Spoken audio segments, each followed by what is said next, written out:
இந்த पैसेज வாசிக்கும்போது தேவன் எனக்கு ரெண்டு காரியங்களை உணர்த்தினாரு.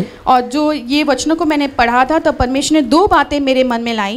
ஒன்று வந்து தேவன் நமக்காக செய்கிற காரியங்கள், एक है जो परमेश्वर हमारे लिए कार्य करता है, ரெண்டாவது நம்ம தேவனுக்காக செய்கிற காரியங்கள், और दूसरा है हम जो परमेश्वर के लिए कार्य करते हैं.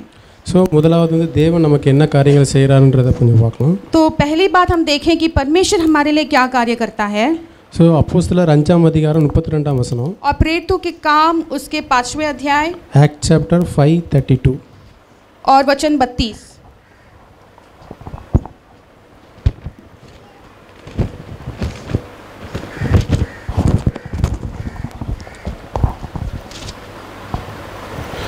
और हम इन बातों के गवाह हैं और पवित्र आत्मा भी जिसे परमेश्वर ने उन्हें दिया है जो उसकी आज्ञा मानते हैं. நம்ம இங்கே வாசிக்கிறோம், தேவன் தமக்கு கீழ்ப்படுகிறவர்களுக்கு தந்தரில்ன பரிசுத்த ஆவி. तो हमने देखा है कि जो लोग आज्ञा मानते हैं उनमें परमेश्वर पवित्र आत्मा देता है. ஸோ நம்முடைய வாழ்க்கையில் என்ன நம்ம பரிசுத்த ஆவியின் அபிஷேகம் நம்ம பெறாமல் இருக்கிறோம்னா அதுக்கு காரணம் ஒன்று நம்ம தேவனுக்கு இன்னும் கீழ்ப்படியாமல் இருக்கிறோம். तो हमारे जीवन में यदि हमें पवित्र आत्मा से हम नहीं भरे हुए रहते तो उसका कारण ये है कि हम परमेश्वर की आज्ञा को नहीं मानते. ஸோ அப்போ நம்மளா என்ன பிரயாசம் படுறோம். तो हमने इसके लिए क्या कोशिश की है. ஸோ தேவன் நமக்காக என்ன செய்கிறார் இதில். परमेश्वर हमारे लिए क्या करना चाहता है. फिलिपियर 2:13 और फिलिपियों का 2 उसका 13 இதில் வந்து நான் லிவிங் பைபிளில் நேற்று பிரதர் காட்டினார் வசனம் சேம். क्योंकि परमेश्वर ही है जिसने अपनी सुइच्छा निमित्त तुम्हारे मन में इच्छा और काम दोनों बातों को करने का प्रभाव डाला है. இதில் லிவிங் பைபிளில் சொல்கிறது helping you want to obey him. तो ऐसा लिखा है कि परमेश्वर मदद देता है कि हम उसके आज्ञाओं को मानें. ஸோ நம்ம தேவனுக்கு கீழ்ப்படிகிறது கூட தேவனே நமக்கு உதவி செய்கிறாரு. तो इसका मतलब ये है कि हम परमेश्वर की आज्ञा मानने के लिए भी वो मदद भी परमेश्वर देता है. ஸோ தேவனுக்கு நம்ம கீழ்ப்படியும் போது தான் பரிசுத்த ஆவியின் அபிஷேகம் நமக்கு கிடைக்கும். और जब हम परमेश्वर की आज्ञा को मानते हैं तब पवित्र आत्मा का अभिषेक हमें मिलता है. ஸோ தேவனுடைய பரிசுத்த ஆவி இல்லாத பட்சத்தில் நம்மளுடைய பிரயாசம் எல்லாமே விருதா தான். तो जब पवित्र आत्मा परमेश्वर का पवित्र आत्मा हमें नहीं है तो हम जो कुछ भी परिश्रम करें वो बिल्कुल व्यर्थ है. ஸோ நம்ம வந்து முதலாவதாக இன்னொரு காரியத்தை பார்க்கலாம். तो एक और एक बात हम देखेंगे. ஸோ நம்ம வந்து தேவனை ஏற்றுக்கொள்றதுக்கு முன்னாடி நம்ம வந்து ஒரு பாவிகளாக தேவனுக்கு நம்ம விரோதிகளாக இருந்தோம். और जब परमेश्वर को प्रभु को अपनाने से पहले हम पापी थे और परमेश्वर के विरोध में कार्य करने वाले लोग थे. ஸோ ரோமர் 3:23 और रोमियो के 3 उसके 23 में ऐसा लिखा है, For all have sinned and fall short of the glory of God. क्योंकि सभी लोगों ने पाप किया है और परमेश्वर की महिमा के रहित हो गए. ஸோ நம்ம எல்லாரும் பாவிகளாக தேவனை விட்டு விலகி தேவனுக்கு நம்ம விரோதியாக தேவனுடைய கோபாக்கினை நம்ம மேலே விழுகிறதா இருந்துச்சு. तो हम सारे लोग पाप में पड़े थे, परमेश्वर के विरुद्ध में थे और परमेश्वर का जो कोप है उसके लिए लायक थे. ஸோ வேதம் சொல்லுது கொலோசியர் 3:7 और कोलोसियों के 3 के 7 में पवित्र शास्त्र में ऐसा लिखा है, You used to walk in these ways in the life you once lived. Colossians 3:7 कोलोसियों 3 का 7 और तुम भी जब इन बुराई में जीवन बिताते थे तो इन्हीं के अनुसार चलते भी थे. நீங்கள் முற்காலத்தில் இப்படிலாம் பாவத்தில் வாழ்ந்தீங்க. और तुम बीते हुए दिनों में इस तरह के पाप में जीवन बिताते थे. ஸோ அது என்ன பாவம்னா 5ஆம் வசனத்தில் வாசிக்கிறோம். तो वो किस तरह के पाप है वो उसके पहले वाला वचन 5वें वचन में ऐसा लिखा है, விபச்சாரம், और वो है व्यभिचार, அசுத்தம், மோகம், துரியச்சை, விக்கிரக ஆராதனை, பொருளாசை. व्यभिचार, अशुद्धता, दुष्कामना, बुरी लालसा और लोभ और मूर्ति पूजा. இது நிமித்தமாக தேவனுடைய கோபாக்கினை நம்ம மேலே விழுறதா இருந்துச்சு. और इसके कारण परमेश्वर का जो प्रकोप है वो हम पर पड़ने वाला था. ஸோ இந்த நேரத்தில் வந்து நம்மளா எந்த ஒரு ஸ்டெப்பும் எடுக்கல நம்முடைய பாவத்துக்காக. और उस समय में हमने हमारी ओर से कोई भी कोशिश नहीं की थी हमारे पाप के बारे में. ஆனால் தேவனே தன்னுடைய சொந்த குமாரனை இந்த பூமியில் அனுப்பி அவர் மூலமாக அவருடைய ரத்தத்தின் மூலமாக நம்மளை மீட்டெடுத்தார். लेकिन परमेश्वर खुद ने ये कोशिश की और परमेश्वर ने ये किया कि अपने एकमात्र पुत्र को हमारे लिए भेज दिया ताकि उसके लहू के वजह से हम हमारे पापों से छुटकारा पा सकें. ஸோ அதனால தான் நம்ம சொல்கிறோம் நம்ம தேவன்கிட்ட போய் மேன்மை பாராட்டுறதுக்குன்னு ஒன்றும் கிடையாது. इसीलिए वो कहता है कि हमें परमेश्वर के सामने जाकर कोई ढींग मारने की या बड़ाई करने के लिए कुछ भी नहीं रहा. தேவன் தான் அவர் தான் முதலாவது ஸ்டெப் எடுத்து வச்சாரு. सबसे पहला जो स्टेप है वो परमेश्वर ने लिया है. ஸோ ஒரு பிக்சர் மெசேஜ் பார்த்தேன். एक मैसेज मैंने देखा, கார்டன் 2 கார்டன் வந்து சொன்னாங்க, தோட்டம் 2 बगीचा था. ஸோ அதில் வந்து பார்த்திங்கன்னா ஏதம் வந்து ஈடன் தோட்டத்தில் வந்து அவனோட சொந்த சுயமாக செஞ்சு பாவத்து நிமித்தமாக அவன் அந்த தோற்கடிக்கப்பட்டான். तो एक बगीचे में हम ऐसे देखते कि कैसे आदम ने जाकर अपने खुद की इच्छा के अनुसार उस पाप में गिरा और वो हार गया. ஆனால் இயேசு கிறிஸ்து அந்த கெத்மேசனே தோட்டத்தில் வந்து சாத்தானை தோற்கடித்து அவர் வெற்றி பெற்றார். लेकिन गत्सेमने के बगीचे में देखते कि कैसे यीशु ने आकर शैतान को हरा दिया और वहाँ पर वो जयवंत हो गया. ஸோ நமக்காக அவர் ஒரு ஸ்டெப் எடுத்து வச்சார். इसलिए हमारे लिए परमेश्वर ने एक पहला कदम उठाया है. நான் வந்து நரகத்துக்கு போகக்கூடாதுன்ற ஒரே காரணத்துக்காக அவர் வந்து எல்லா பாவத்தையும் தனக்கு என்னுடைய பாவமாக ஏற்றுக்கொண்டார். और मैं नरक में नहीं जाना चाहिए, इसलिए परमेश्वर ने उसके तरफ से सारा जो बन पड़ा उसके लिए पहला कदम परमेश्वर ने खुद उठाया है. ஸோ அதை விட விட்டுறல. लेकिन वहाँ पर उसने छोड़ नहीं दिया. ஸோ நம்மளுடைய இருதயம் வந்து ரொம்ப கல்லான இருதயம் நம்ம வாசிக்கிறோம் வேதத்தில். हम देखते कि हमारा हृदय कितना कठोर हृदय है. ஸோ நம்மளுடைய இருதயத்தை வந்து அவர் மாற்றணும். तो ज़रूरी बनता है कि वो हमारे हृदय को बदल दे. ஸோ எசேக்கியேல் 11ஆம் அதிகாரம் तो इज़ेकियेल के 11वें अध्याय वचन 19. எசேக்கியேல் சாப்டர் 11 verse 19.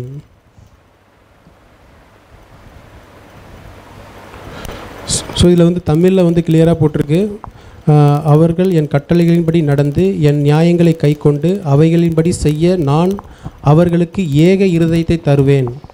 और मैं उनका हृदय एक कर दूंगा और उनके भीतर नई आत्मा उत्पन्न करूंगा और उनकी देह में से पत्थर खासा जो हृदय है निकाल कर उन्हें मांस का हृदय दूंगा.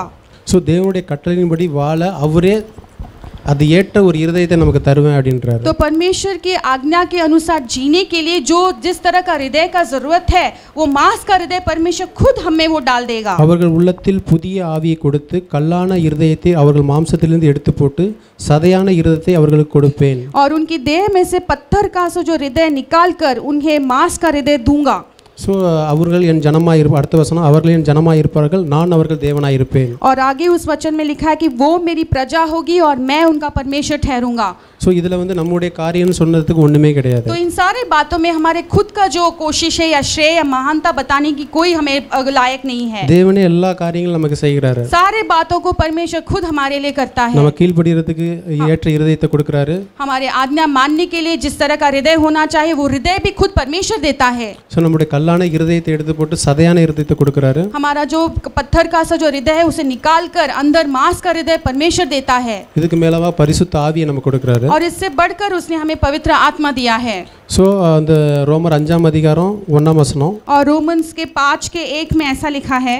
ஸோ இது நிமித்தமா நம்ம வந்து தேவனை விட்டு விரோதியா தேவனுடைய கோபாக்கினி நம்ம மேலே விலை இருந்துச்சு. நம்ம தேவனுக்கு நம்ம பகைஞ்சராக இருந்தோம். ஆனால் தேவனோட இயேசு கிறிஸ்துவோட ரத்தத்தின் மூலமாக நம்ம வந்து தேவனோட இப்போ ஒரு சமாதானம் பெற்றிருக்கோம். और इसके पहले जब हम पाप में पड़े हुए थे, परमेश्वर के विरोध में थे, तो परमेश्वर का प्रकोप हम पे पड़ने वाला था. लेकिन अभी जो है यीशु मसीह के लहू के वजह से हम परमेश्वर की संगति में आ गए हैं. ஸோ நாம் விசுவாசத்தினால் நீதிமான்களாக்கிறபடியால் நம்முடைய கர்த்தராகிய இயேசு கிறிஸ்து மூலமாய் தேவனிடத்தில் சமாதானம் பெற்றிருக்கிறோம். सो जब हम विश्वास से धर्मी ठहरे तो अपने प्रभु यीशु मसीह के द्वारा परमेश्वर के साथ मेल रखें. ஸோ தேவனிடத்தில் சமாதானம் பெற்றதோட அதோட நமக்கு வந்து ஒரு அப்பா பிதாவே என்று கூப்பிடப்படுகிற புத்திர சுவிகாரத்தின் ஆவியை நமக்கு கொடுத்திருக்காரு. और जब हम परमेश्वर के साथ उस रिश्ते में आ जाते हैं, उसके समाधान में आ जाते हैं, तब उसको एक अब्बा पिता होकर बुलाने की उस स्वीकृति में हम आ जाते हैं. ஸோ இதுக்கு மேலவா நமக்கு தேவன் வந்து ஏஞ்சல்ஸையும் நமக்கு கொடுத்துருக்காரு. और इससे बढ़कर परमेश्वर ने हमें संभालने के लिए स्वर्ग दूतों को भी दिया है. Hebrew chapter 1 verse 14. और इब्रानी उसका 1:14 में.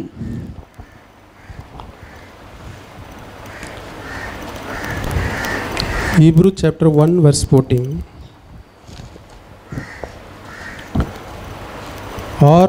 Are not all angels ministering spirits sent to serve those who will inherit salvation? क्या वे सब सेवा टहल करने वाली आत्माएं नहीं जो उद्धार पाने वालों के लिए सेवा करने को भेजी जाती हैं? ஸோ நம்ம ரட்சிப்பை சுதந்திரிக்கிறதுக்கு அந்த தேவனுடைய ஏஞ்சல்ஸ் எல்லாமே ஒரு பணிவிடை ஆவியா நமக்கு இருக்குது. तो हमारे जो उद्धार को और कार्य में लाने के लिए परमेश्वर ने हमारी सेवा टहल करने के लिए बहुत सारे स्वर्गदूतों को भेजा है. ஸோ தேவன் வந்து இதுக்கு மேலே நமக்கு வந்து அவர் நமக்கு ஒருபோதும் தூரமானவர் அல்ல. और इसीलिए हम समझ सकते कि परमेश्वर हमसे दूर नहीं है. ஸோ அவர் வந்து எப்பெல்லாம் நம்ம அவரிடத்துல போகிறோமோ அப்பெல்லாம் நம்மளை ஏற்றுக்கொள்கிறவராக இருக்காரு. और जब कभी भी हम परमेश्वर के पास जाते हैं तब तब परमेश्वर हमें वो ग्रहण कर लेता है. ஸோ அப்போ Acts chapter 17 verse 27. और प्रेरितों के काम 17 उसका वचन 27. Acts chapter 17 verse 27. கர்த்தராகிய தம்மை அவர்கள் தடவியாயிலும் கண்டுபிடிக்கத்தக்கதாக தம்மை தேடும்படிக்கு அப்படி செய்தார். அவர் நம்மில் ஒருவருக்கும் தூரமானவர் அல்ல. कि वे परमेश्वर को ढूंढे, कदाचित उसे टटोल कर पा जाए, तो भी वह हम में से किसी से दूर नहीं है.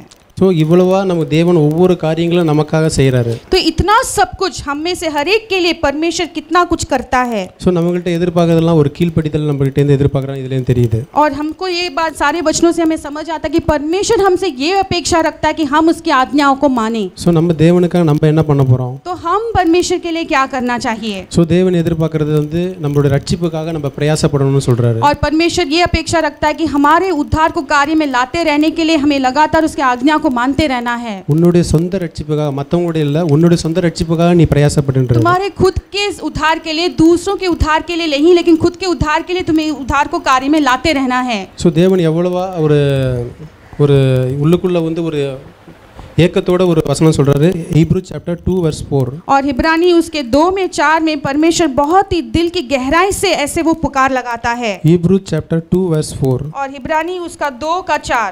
और साथ ही परमेश्वर भी अपनी इच्छा के अनुसार चिन्हों और अद्भुत कामों और नाना प्रकार के सामर्थ्य के कामों और पवित्र आत्मा के वरदान के बांटने के द्वारा इसकी गवाही देता रहता है. ஸோ இவ்வளவா நம்ம தேவன் வந்து தன்னுடைய அற்புதங்கள்னாலும் அதிசயங்கள்னாலும் அநேக காரியங்கள் நிமித்தமாக நமக்கு அதை ரட்சிப்பை அருளி இருக்காரு. और कितने सारे प्रकार के चिन्ह, अद्भुत काम और चमत्कार के जरिए से परमेश्वर हमें इन सारे कार्यों में वो उद्धार देते रहता है. இவ்வளோ ஒரு மிகப்பெரியதான ஒரு ரட்சிப்பை குறித்து நம்ம கவலையற்று இருப்போம்னா நம்ம எப்படி தண்டனைக்கு தப்பித்துக் கொள்வோம்? அதிலே வசனம் செகண்ட் பார்ட். தேவன் தாமே சாட்சி கொடுத்துமா இருக்கிற இவ்வளவு பெரிதான ரட்சிப்பை குறித்து நாம் கவலையற்று இருப்போமானால் தண்டனைக்கு எப்படி தப்பித்துக் கொள்வோம்? और उसने आने वाले जगत को जिसकी चर्चा हम कर रहे हैं स्वर्गदूतों के अधीन न किया, और साथ ही परमेश्वर भी अपनी इच्छा के अनुसार चिन्हों और अद्भुत कामों के जरिए से हमें इस महान कार्य के बारे में समझाता है. ஸோ தேவன் வந்து நம்ம மேலே அவ்வளோ ஒரு வாஞ்சையாக இருக்காரு. इसलिए परमेश्वर ने हमारे ऊपर इतना प्रेम रखा है. ஸோ ரோமர் 13 verse 11. और रोमियो का 30 उसका वचन 11. ஸோ நித்திரை விட்டு எழுந்திருக்க வேலையாயிற்றென்று நாம் காலத்தை அறிந்தவர்களாய் இப்படி நடக்க வேண்டும். और अभी समय आ गया कि उठ जाग जाएं, क्योंकि समय आ गया है. ஸோ நம்ம இன்னும் தூங்கிக்கிட்டு இருக்கிறவங்களா இருக்கக்கூடாது. अभी हमें और नींद में और सोते नहीं रहना है. ஸோ நம்ம ஆரம்பத்தில் விசுவாசிக்கப்பட்ட காரியத்தை காட்டிலும் இப்பொழுது நம்முடைய ரட்சிப்புக்காக அதிகமாக நம்ம பிரயாசப்படணும்னு வேதம் சொல்லுது. तो हम जब पहली बार प्रभु में आए थे तब हम कैसे थे, उससे कई गुना बढ़कर अब हम जो है परमेश्वर के उस उद्धार के कार्य को और तेजी से लगातार कार्य में लाते रहना है. ஸோ இதில் 2 உதாரணம் சொல்லலாம்னு விரும்புகிறேன். तो यहाँ पर मैं 2 उदाहरण देना चाहता हूँ. சகேயை பற்றி நமக்கு தெரியும். हम ज़ाकियस के बारे में जानते हैं. ஸோ சகேய் வந்து பார்த்தீங்கன்னா அவன் தன்னுடைய பாவத்தை வந்து எல்லார் முன்பாக அறிக்கையிட்டு அதை வந்து எல்லாத்துக்கும் திருப்பி தரேன்னு ஒப்புக்கொண்டான். तो ज़ाकियस जो है सभी लोगों के बीचों बीच उसने अपने पाप को अपना लिया, उसने मान लिया, कबूल किया और कहा कि जो कुछ मैंने लिया है उसका दुगना लौटा फेर दूंगा. ஸோ அவன்கிட்ட கூட வந்து அவன் மரத்தில் போய் ஏறி நிற்கிறதுக்கு அதுக்கு முன்பதாக தேவன் தன்னுடைய பாவங்களை அவனுக்கு சுட்டி காட்டியிருப்பார் வசனங்கள் மூலமாக. और वो उस पेड़ पर चढ़ने से पहले भी परमेश्वर ने उससे पहले से उसके पाप के बारे में उसको चिताया होगा. ஸோ லூக்காம் 15 அதிகாரம் 1 வசனம். और इसलिए लूक उसके 15 के पहले वचन में हम देख सकते हैं. Luke chapter 15 verse 1.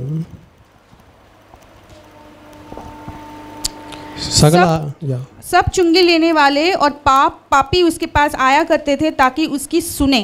ஸோ அவனும் ஒரு ஆயக்காரனாக இருந்தான். तो वो भी एक चुंगी लेने वाला व्यक्ति था. ஸோ இதில் வந்து அவனும் ஒரு நபராக அந்த கூட்டத்தில் கலந்துருப்பான்னு நான் விசுவாசிக்கிறேன். मैं विश्वास करता हूँ कि जब यीशु मसीह उनसे बातें कर रहे थे तो शायद ज़ाकियस भी वहाँ पर मौजूद था. ஸோ நான் அது மூலமாக தான் அவன் வந்து இயேசு கிறிஸ்து அந்த வழியாக வரும்போது அவன் மரத்தில் போய் ஏறி நின்னான். और इसीलिए जब वो जान गया कि इस रास्ते से यीशु मसीह आने वाले हैं तो उनको देखने के लिए, सुनने के लिए वो पेड़ के ऊपर चढ़ गया. அவன் இருதயத்தில் கண்டிப்பாக ஒரு விசுவாசிருப்பான். கண்டிப்பாக நம்ம மரத்தில் ஏறி நின்னா அவர் நம்மளை பார்த்து உண்மையாகவே அவர் நமக்காக அவர் பாவங்களுக்காக மறிக்கிறவர், நம்முடைய தேவைகளை வந்து பாவங்களை மன்னிக்கிறவர் அவன் உணர்ந்து அவன் மரத்தில் போய் நின்னான். तो उसके दिल में शायद ये विश्वास जागा होगा कि यदि मैं पेड़ के ऊपर चढ़ जाता हूँ और वहाँ से मुझे यीशु मसीह मुझे देखा है तो यही व्यक्ति है जिसके मरने की वजह से, उसके लहू के वजह से मैं अपने पापों से छुटकारा पा सकता हूँ. இதில் கூட இயேசு கிறிஸ்து கரெக்டாக அவனை கூப்பிட்டாரு, கீழே இறங்கி வான்னு. और फिर इसमें भी हम देखते हैं कैसे ठीक रीति से उसे देखते ही यीशु मसीह ने उसे नीचे बुलाकर उसे मिलने के लिए कहा.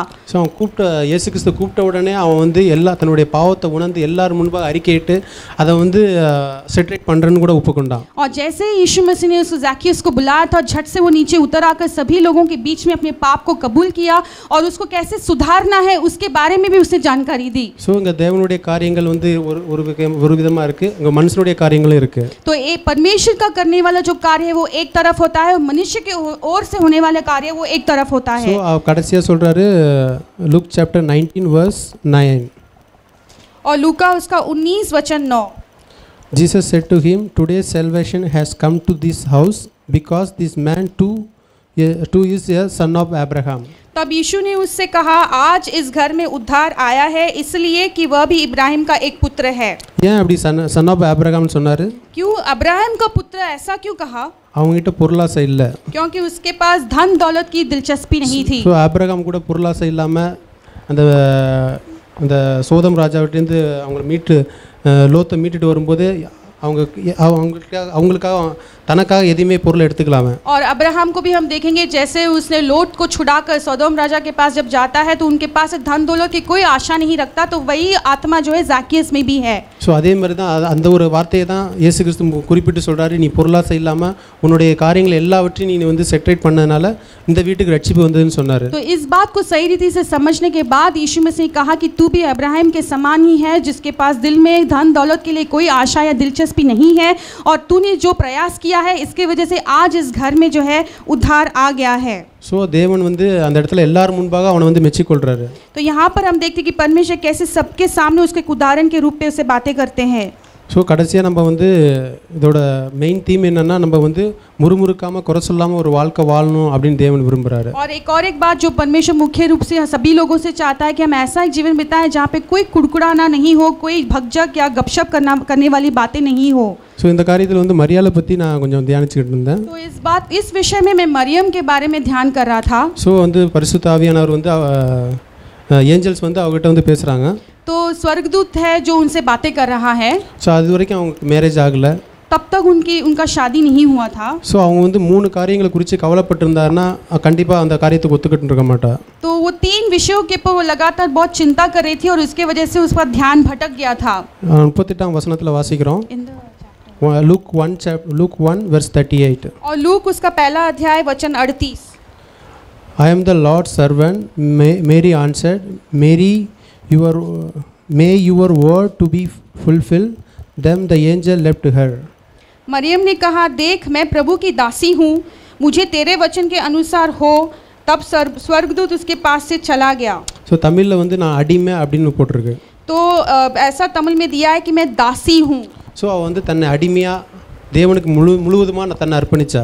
तो वो दासी होकर अपने आप को पूरी रीति से परमेश्वर को अर्पण कर दिया. ஸோ இதுதான் வந்து ஜாக்மன் சொல்கிறது, இது வந்து ஒரு ட்ரூ மார்க் ஆஃப் ஹியூமிலிட்டி அப்படின்னு இருக்காரு. तो जैसे ब्रदर जैक बताते हैं कि ये जो लक्षण है नम्र लोगों का बहुत ही सच्चा लक्षण है. ஸோ ரெண்டாவது வந்து அவள் வந்து தன்னுடைய எதிர்காலத்தை குறித்து ஒரு கவலை இல்லாமல் இருந்தா. और दूसरी बात ये कि भविष्य के दिनों के बारे में से कोई चिंता नहीं थी. ஸோ நம்ம மேரேஜ் ஆல்ரெடி நிச்சயிக்கப்பட்டாச்சு. तो मरियम के जीवन में जैसे उसका शादी का जो एंगेजमेंट हो चुका है. ஸோ அங்கே அதன்படி பார்த்தோம்னா இன்கேஸ் யாராவது இருந்தாங்கன்னா அவங்கள வந்து கல்லெறிஞ்சு கொல்லணும் அப்படின்னு வேதம் மோசே சொல்லியிருக்காரு. तो मूसा के व्यवस्था के अनुसार जो है ऐसी एक स्त्री जो शादी के पहले बच्चे के साथ पाई जाती है तो उसके ऊपर पत्थर फेंक कर उसे मार देना होता है. ஏன்னா யாருக்குமே தெரியாது எப்படி அவங்களுக்கு குழந்தை வந்ததுன்ட்டு. क्योंकि कोई नहीं जानता था कि मरियम कैसे गर्भवती हो गई. ஸோ எல்லாரும் வந்து அவங்கள வந்து தவறான ஒரு முறையில் தான் அவங்க குழந்தை கிடைச்சிருக்கும் அப்படின்ற மாதிரி எல்லாரும் அந்த சுற்றுப்புறத்தில் பேசியிருப்பாங்க. तो हो सकता है कि आसपास के लोग जो है उसे बहुत ही गलत रीति से बातें किए होंगे कि कैसे इस बच्चे इस ऐसी स्थिति में कैसे ये माँ हो गई. शायद लोग उसके आसपास में गपशप किए होंगे.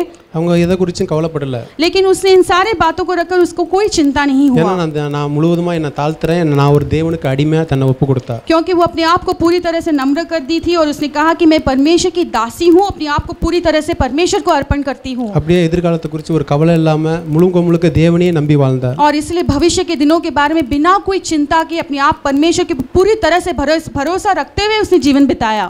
ஸோ மூணாவது வந்து மனுஷருக்கு பயப்படாமல் இருந்தார். और तीसरी बात है कि मनुष्य से डरती नहीं थी. ஸோ மனுஷன் என்னை குறித்து எவ்வளோ தரக்குறைவாக பேசினாலும் அதை குறித்து நான் கவலைப்படல. और मनुष्य चाहे मेरे बारे में जो कुछ भी बातें क्यों ना करे, लेकिन उसके बारे में कोई फिक्र नहीं था. ஸோ எவ்வளோ ஒரு தவறான வார்த்தை சொல்லி என்னை உச்சரித்தாலும், நான் போகும்போது நடக்கும்போதும் என்னை உச்சரித்தாலும் நான் அதை பற்றி கவலைப்படலை அப்படின்னு ஒரு உள்ளுக்குள்ளே தீர்மானம் பண்ணியிருப்பார். तो ये उसके अंदर शायद उसने ऐसा निर्णय किया होगा, निश्चय किया होगा कि मेरे आने जाने में, रास्ते में चलते हुए आसपास के लोग मेरे बारे में भले बुरे कहते होंगे, लेकिन उन सारे बातों को उसने अनसुना किया और बिल्कुल बिना कोई चिंता के वो जीती रही. ஸோ இப்படி ஒரு 3 காரியங்கள் நம்ம என் வாழ்க்கையில் அப்படி இல்லைன்னு நான் கண்டேன். तो इन सारे जो 3 बातें हैं जो मरियम के जीवन में मैंने देखा कि मेरे जीवन में ये बातें नहीं हो रही. ஸோ நானும் வந்து என் ஆஃபீஸில் வந்து முறுமுறுக்கிறவனா, குறை சொல்கிறவனா, இந்த காரியத்தை வந்து என் மேனேஜரை பற்றி மற்றவங்கள்ட்ட என்னுடைய கலீகிட்ட போய் சொல்கிறவனா இருக்கிறேன். तो मैं भी मेरे ऑफिस में कुड़कुड़ाते रहता हूँ, नुक्स निकालते रहता हूँ, गलतियों को हमेशा बाहर बताते रहता हूँ, मेरे बॉस के बारे में गलत बातें फैलाते रहता हूँ, यहाँ वहाँ की बातें करते रहता हूँ, ऐसा व्यक्ति पाया जाता हूँ. ஸோ இதனால் நிமித்தமாக நான் வந்து முறுமுறுக்கிறவனாகவும், குறை சொல்கிறவனாகவும், தேவனுடைய நாமத்தை அந்த இடத்துல ஒரு அபகீர்த்தி கொண்டு வரவனாகவும் இருக்கிறேன் நான். तो ऐसा कुड़कुड़ाते हुए गपशप करने की जगह पे परमेश्वर के नाम को जो है मैं उस जगह पे महिमा नहीं देता बल्कि उसकी निंदा करता हूँ.